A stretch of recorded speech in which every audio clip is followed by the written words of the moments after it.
नमस्कार जोहार, मैं नवीन बाड़ आपका स्वागत करता हूं पीओबी झारखंड में। तो आज के इस वीडियो में हम जेपीएससी सिविल सर्विस के प्रीलिम्स में झारखंड के सेक्शन को डिस्कस करेंगे और इसमें मेनली नागवंशियों की शासन व्यवस्था पे बात करेंगे। क्योंकि नागवंशियों की शासन व्यवस्था से एक प्रश्न आते हैं प्रीलिम्स में, एक प्रश्न दिया हुआ है सिलेबस में, तो ये सेक्शन आपके लिए काफी इंपॉर्टेंट हो जाता है। तो चलिए वीडियो स्टार्ट करते हैं। पहले बैकग्राउंड समझ लेते हैं। तो प्रारंभ में छोटा नागपुर के क्षेत्र में मुंडाओं का शासन हुआ करता था और मुंडाओं के पश्चात इस क्षेत्र में नागवंश का शासन स्थापित हुआ। नागवंश का प्रथम शासक फनी मुकुट राय मुंडा शासक मदरा मुंडा का दत्तक पुत्र यानी कि अडॉप्ट किया हुआ बेटा था। तो मदरा मुंडा जो मुंडा शासक था उसने एक बच्चे को गोद लिया जो फनी मुकुट राय के नाम से जाना गया और इसी फनी मुकुट राय ने नागवंश की स्थापना की थी। यह क्रम जो है उसको याद रखिएगा। और फनी मुकुट राय के शासन की शुरुआत कब हुई थी, तो कई लोग ऐसा मानते हैं कि इसके शासन की शुरुआत जो थी वो 64 एडी यानी कि 64 ईस्वी में हुई थी। फनी मुकुट राय की राजधानी सुतियांबे थी जो रांची में ही है। इसको एक मैप से समझ लेते हैं। तो देखिए ये आज का झारखंड है और ये जो नागवंशी शासन का विस्तार का मैप है। तो फनी मुकुट राय ने सुतियांबे में अपनी राजधानी स्थापित की थी और आप अगर देख पाएंगे नागवंशी शासन के विस्तार को, तो आज का रांची, गुमला, लोहरदगा और सिमडेगा का क्षेत्र जो है वो इनके शासन के अंतर्गत था। तो ये प्रारंभिक जो राजधानी थी वो सुतियांबे थी। हालांकि राजधानी जो है वो समय समय पर चेंज होती रही। एक चौथा नागवंशी शासक जो था प्रताप राय, उसने राजधानी अपनी बदल दी और पहले जो राजधानी सुतियांबे थी उसे वह चुटिया ले गया। मैं यहाँ लिख देता हूँ, चुटिया जो था वो नागवंशियों की अगली राजधानी बनी और प्रताप राय जो चौथा नागवंशी शासक था उसने यह कार्य किया। आगे चलकर एक शासक था नागवंशी शासक भीमकर्ण, वो अपनी राजधानी चुटिया से हटा के खुखरा ले गया। खुखरा राजधानी भीमकर्ण ले गया था। और फिर एक नागवंशी शासक दुर्जन साल या दुर्जन शाह जो था उसने अपनी राजधानी को दोयसा, गुमला के दोयसा में ये कर दिया, बदल दिया। दोयसा राजधानी कौन ले गया, तो ये था दुर्जन साल।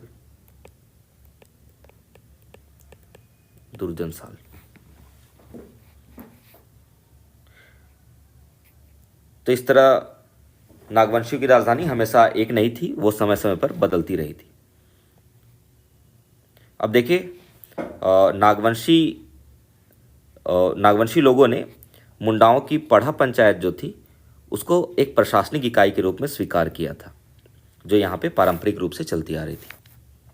हालांकि नागवंशियों ने एक परिवर्तन यह किया कि पढ़ा का नाम बदलकर पट्टी कर दिया और जो मानकी हुआ करते थे उसका नाम बदलकर भूयहर रख दिया। तो ये एक महत्वपूर्ण परिवर्तन था नागवंशियों द्वारा किया गया। पढ़ा का नाम बदलकर पट्टी कर दिया गया और जो मानकी थे उनका नाम बदलकर भूयहर रख दिया। नागवंशियों के शासनकाल में चूंकि मुगलों से उनका संपर्क था, मुगलों का आक्रमण यहाँ पे बार बार होता था, तो मुगलों से वो प्रभावित भी हुए और कुछ कार्य जो थे वो मुगलों की देखा देखी भी उन्होंने किया। तो मुगलों के देखा देखी दीवान, वकील, पटवारी और अमीन जैसे पदाधिकारी भी यहाँ पे स्थापित किए गए। यहाँ की जो शासन व्यवस्था थी उसमें नागवंशियों की शासन व्यवस्था में ये जो अधिकारी थे, पदाधिकारी थे, वो भी देखे गए। वकील, पटवारी, दीवान और अमीन जैसे पदाधिकारी। हालांकि यहाँ का प्रशासन का जो नींव था, यहाँ की प्रशासन की नींव जो वह जनजातीय पढ़ा पंचायतों पर ही आधारित थी। ठीक है, तो ये पदाधिकारी भले यहाँ थे लेकिन जनजातीय पढ़ा पंचायत जो थी वो अपना काम कर रही थी और ये पंचायतें न केवल प्रत्येक ग्रामवासी बल्कि संपूर्ण ग्राम के विवादास्पद विषयों को सर्वसम्मति से तय कर देती थी। तो जो विवादास्पद विषय होते थे उसको पंचायतें ही देखती थी, पढ़ा पंचायतें वगैरह, और पंचायत का निर्णय ही सर्वमान्य समझा जाता था।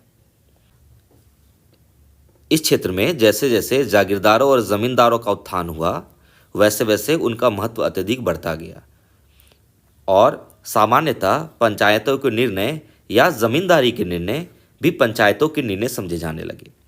तो जैसे जैसे इस क्षेत्र में जागीरदार और जमींदार आए वैसे वैसे उनका महत्व भी बढ़ा और उनके जो निर्णय हुआ करते थे वो भी पंचायतों के निर्णय के समान ही समझे जाने लगे। झारखंड के क्षेत्र में किसानों का भी बाहुल्य था। कई सारे किसान वर्ग के किसान समुदाय के लोग यहाँ पे थे जो इन जमींदारों के अधीन थे। ठीक है, आगे देखते हैं। तो 1585 से लेकर के 1765 इस बीच में ये जो जमींदार यहाँ पे आने लगे थे तो इन जमींदारों की संख्या में निरंतर वृद्धि होती रही और जिस कारण जनजातीय प्रशासनिक व्यवस्था भी प्रभावित होती रही और मुगल काल के अंत तक आते आते जनजातीय प्रशासन का स्वरूप पहले की तुलना में काफ़ी बदल गया था। ठीक है, जब मुगल काल समाप्ति की ओर था उस समय तक हम देखते हैं कि जो जनजातीय पंचायत प्रशासन की जो व्यवस्था थी यहाँ पे नागवंशी शासन के अंतर्गत, तो उसका स्वरूप भी काफ़ी परिवर्तित हो गया था। नागवंशी शासकों जैसे दुर्जन साल, रघुनाथ शाह और राम शाह आदि ने प्रशासन को नया ढांचा दिया था। तो ये दुर्जन साल जो था वो मुगल शासक जहांगीर के समकालीन था और जहांगीर के काल में इसके ऊपर हमला भी हुआ था और इसे कैद करके मुगलों ने 12 साल तक कैद रखा था अपने पास। और ऐसा कहा जाता है कि दुर्जन साल जो था वो हीरो का पारखी था, तो अपनी इसी क्षमता से उसने जहांगीर को एक बार प्रभावित किया और तब जहांगीर ने इसे मुक्त कर दिया अपनी कैद से और इसे शाह की उपाधि भी दी। बदले में दुर्जन साल ने मुगलों को 6000 रुपये सालाना कर चुकाना स्वीकार किया और यह वापस आया और यही दुर्जन साल जो है वो दुर्जन शाह के नाम से जाना गया और इसी ने अपनी राजधानी द्वेसा स्थानांतरित की थी।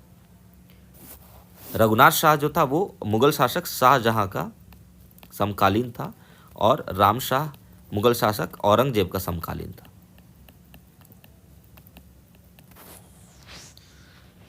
तो इन्हीं शासकों ने प्रशासन को एक नया ढांचा दिया था। यह नया प्रशासनिक ढांचा न केवल मुगल पद्धति पर आधारित था अपितु अन्य भारतीय स्वतंत्र राज्यों के प्रशासन के भी समान था। तो परवर्ती मुगल काल में हम देखते कि कई सारे भारतीय जो राज्य जो थे जो मुगल साम्राज्य के अंतर्गत आते थे वो व्यवहारिक रूप से स्वतंत्र हो गए थे। तो नागवंशियों का जो प्रशासन था वो न सिर्फ मुगलों के ऊपर आधारित था बल्कि जो अन्य भारतीय स्वतंत्र राज्य जो थे उनके भी प्रशासन के समान था। यद्यपि इस बात को माना जाना चाहिए कि यह शासन नागवंशियों का ना तो निरंकुश था ना ही एक तंत्रात्मक, यानी सिर्फ राजा के पास ही पूरी सत्ता नहीं होती थी। साथ ही यहाँ पर दीवानी और फौजदारी जैसे विभाग भी स्थापित नहीं हुए थे। दीवानी यानी सिविल मामले देखने वाला विभाग और फौजदारी यानी क्रिमिनल मामले देखने वाला विभाग वह भी स्थापित नहीं हुए थे, अपितु जो पंचायतें थी स्थानीय स्तर पर वही इन विभागों के कर्तव्यों का निर्वहन करती थी। यह यहाँ के प्रशासन की विशेषता थी। नागवंशी राजाओं तथा जमींदारों के जो महल व गढ़ हुआ करते थे वे घने जंगलों या सामरिक दृष्टि से महत्वपूर्ण स्थानों में हुआ करते थे। चूँकि झारखंड वन संपन्न क्षेत्र है तो यह स्वाभाविक है कि इनके महल व गढ़ इसी क्षेत्र जंगलों में भी स्थापित होंगे। और इन किलों और गढ़ों में कहीं कहीं बंदी गृह भी बने होते थे, जैसे द्वेसा के नवरत्नगढ़ में।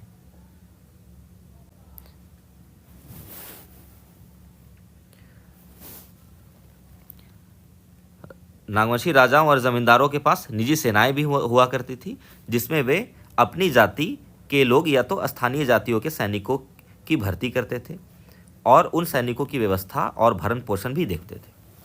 ठीक है, तो सेना जो थी नागवंशियों की तो उसमें मुख्य रूप से बनित, किरिच, सांग, धनुष बाण और तलवारों की ही प्रधानता थी। यद्यपि बाद में बंदूक जैसे आग्नेय शस्त्र भी सेना में शामिल कर लिए गए थे और नागवंशियों की सेना में घुड़सवार सैनिक नगण्य थे, न के बराबर थे। परवर्ती मुगल काल में जाकर के कुछ तोपें भी लाई गई थी नागवंशियों द्वारा, यद्यपि उनकी गुणवत्ता जो थी वो अंग्रेजी तोपों के मुकाबले काफ़ी कम थी। हम देखते हैं कि मध्यकाल में भू राजस्व निर्धारण तथा वसूली से संबंध अधिकारियों का भी इस क्षेत्र में आगमन हुआ था, जिससे यहाँ जो पहले से जो रह रहे थे जमींदार, उनके निजी स्वार्थ खतरे में पड़ गए थे।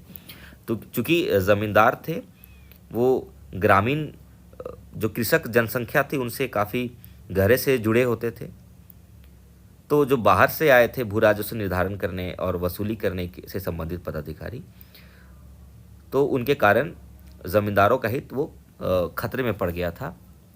और परवर्ती मुगल काल में हम यह भी देखते हैं कि कृषकों से भू राजस्व के अलावा अन्य उपकर भी वसूले जा रहे थे, दूसरे कई प्रकार के कर भी वसूले जा रहे थे, जिससे किसानों की उपज का अधिकांश हिस्सा जो था वह इन्हीं करों की अदायगी में चला जा रहा था, और जिसके कारण किसान लूटमार से के लिए भी प्रेरित हो रहे थे और ज़मींदार अपने निजी स्वार्थ के लिए उनका साथ दे रहे थे। ऐसे ज़मींदार जो विद्रोही प्रवृत्ति के ज़मींदार थे वो तमाड़, बुंडू, बरंडा, सिल्ली, राहे, टोरी, रंका तथा चैनपुर के क्षेत्र में थे। इसके अलावा कुंवर, लाल, ठाकुर, वृतिहार, कुश ब्राह्मण तथा अन्य प्रकार के ज़मींदार भी उठ खड़े हुए थे शोषक व्यवस्था के खिलाफ। फलतः संपूर्ण क्षेत्र अशांत रहने लगा था। नागवंशियों के शासनकाल में कृषि योग्य भूमि का विस्तार हुआ था। फसलों में गेहूं, तिलहन, धान, जौ, चना तथा मटर का महत्व बढ़ता गया था। कृषि के क्षेत्र में यह जो निरंतर वृद्धि हो रही थी वह नवागत कृषक वर्गों की देन थी। तो कई कृषक समुदाय जो थे वो नागवंशियों के काल में आके यहाँ बसने लगे थे और उसी कारण कृषि क्षेत्र का विस्तार भी हो रहा था।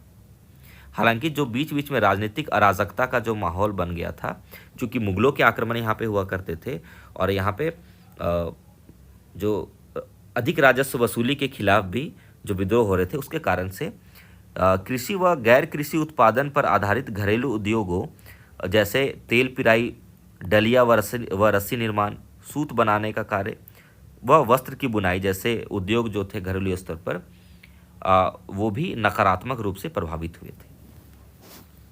ठीक है, तो नागवंशियों की शासन व्यवस्था में यही मुख्य बिंदु है हमारे। चलिए अब हम PYQs देख लेते हैं। तो पहले के वर्षों में क्वेश्चन आ चुके हैं।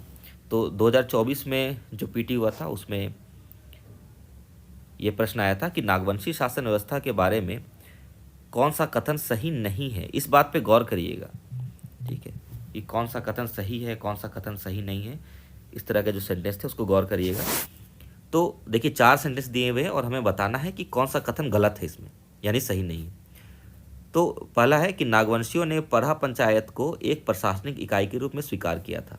तो मैंने आपको अभी बताया, उसमें से आप ढूंढ सकते हैं। तो यह सही है। परहा के पारंपरिक प्रमुख मानकी का पदनाम बदलकर ठाकुर कर दिया। आइए दूसरा देखते हैं। और नागवंशियों ने परहा का नाम बदलकर पट्टी कर दिया। और चौथा जो है वो है भुईहरी परहा में पंचायत एक अस्थायी संस्था थी। तो अभी मैंने पढ़ाया कि नागवंशियों ने परहा का नाम बदलकर पट्टी कर दिया, यानी यह भी सही है। और मुंडा शासन व्यवस्था वाले वीडियो मैंने बताया था कि परहा पंचायत एक अस्थायी संस्था हुआ करती थी।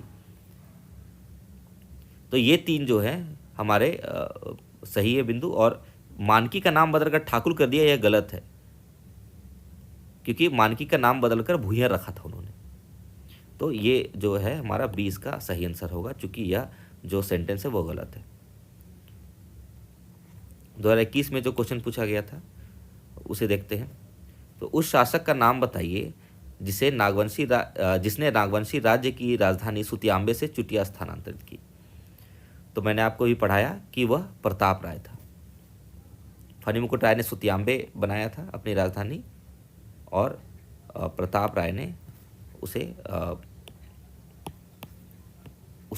बदलकर चुटिया स्थानांतरित कर दिया था। ठीक है, तो यह प्रॉपरली नागवंशी शासन व्यवस्था का क्वेश्चन मैं इसे नहीं कहूँगा।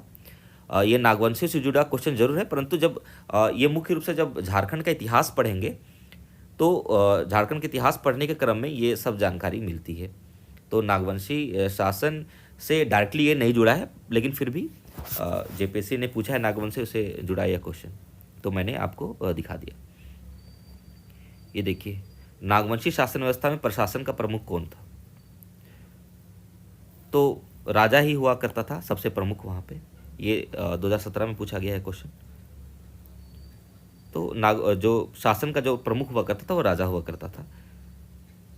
ठीक है, आप अगला क्वेश्चन देखते हैं, 2016 में पूछा गया है।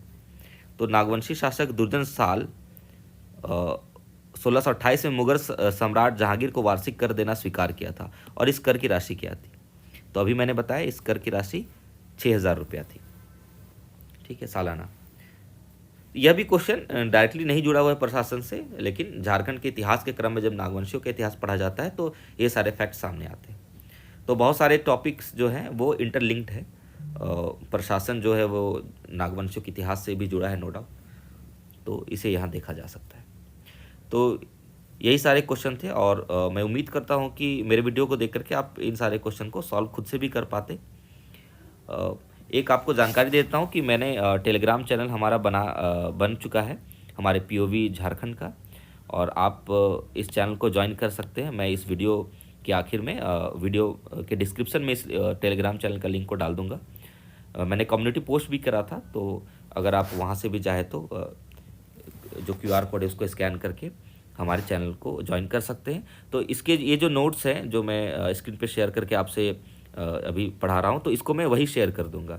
तो आप जो नोट्स है वहाँ से डाउनलोड करके उसको पढ़ सकते हैं। ठीक है, तो चलिए आज की वीडियो में यही तक रखते हैं।